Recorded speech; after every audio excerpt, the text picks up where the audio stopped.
Reflexão semanal.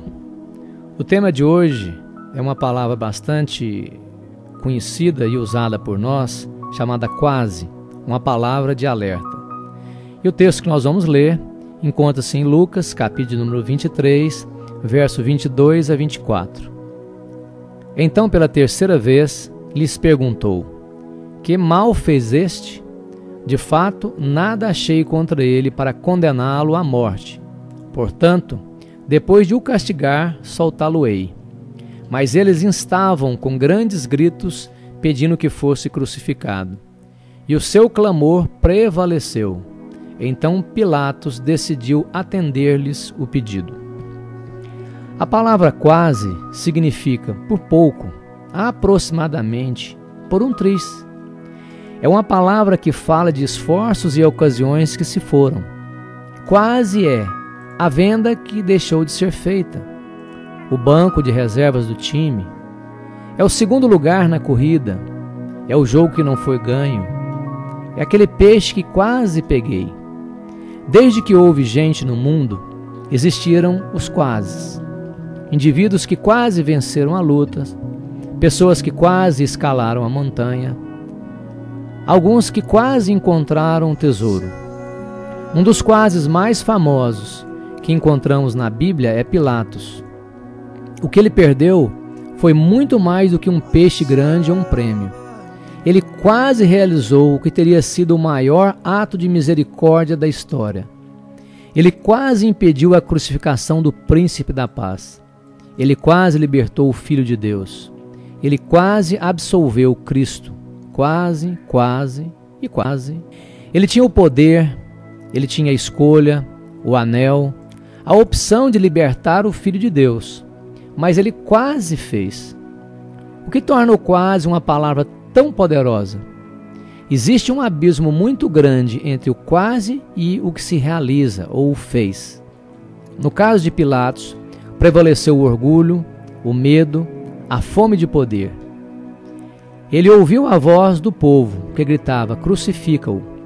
Mas ele ainda poderia ter ouvido 3 vozes. Ele poderia ter ouvido a voz de Jesus. Pilatos ficou frente a frente com Jesus e 5 vezes adiou a decisão, esperando agradar o povo com regulamentos e açoites. 3 vezes fitou aquele nazareno que viera para revelar a verdade. Verdade essa que o constrangia. Isso está escrito em Lucas, no capítulo número 23, o verso 20 e o verso 22. O silêncio de Jesus foi muito mais alto que as exigências da multidão.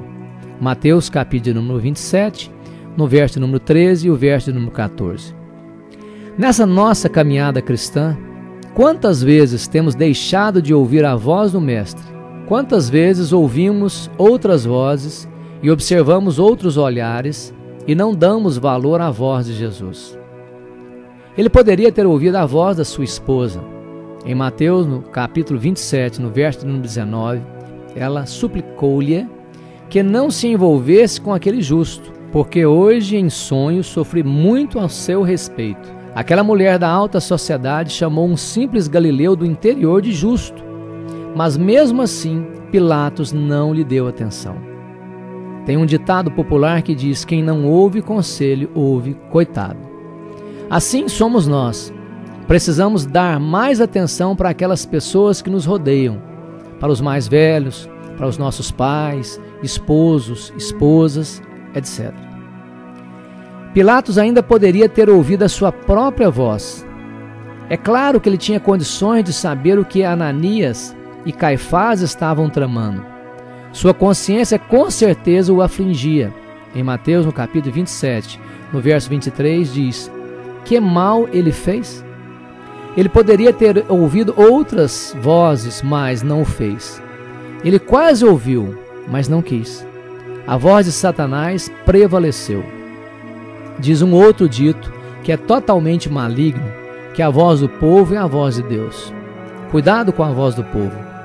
Na maioria das vezes, o povo é usado como massa de manobra por líderes espirituais, que foi no caso de Jesus, ou por líderes políticos. O pai da mentira afaga e seduz como um vendedor ambulante prometendo a lua e entregando o queijo.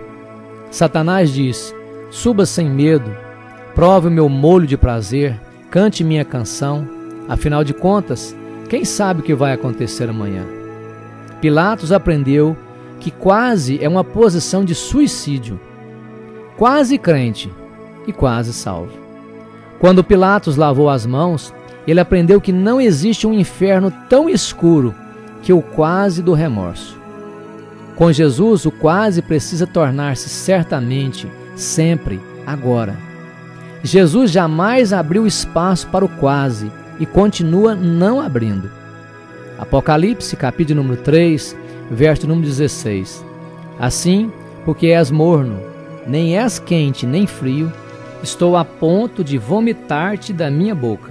E em Mateus capítulo número 5, verso número 37. Seja, porém, a tua palavra, sim, sim, não, não. O que disso passar vem do maligno. Quase pode valer no jogo do homem, mas para o mestre dos mestres, ele tem um valor de nunca.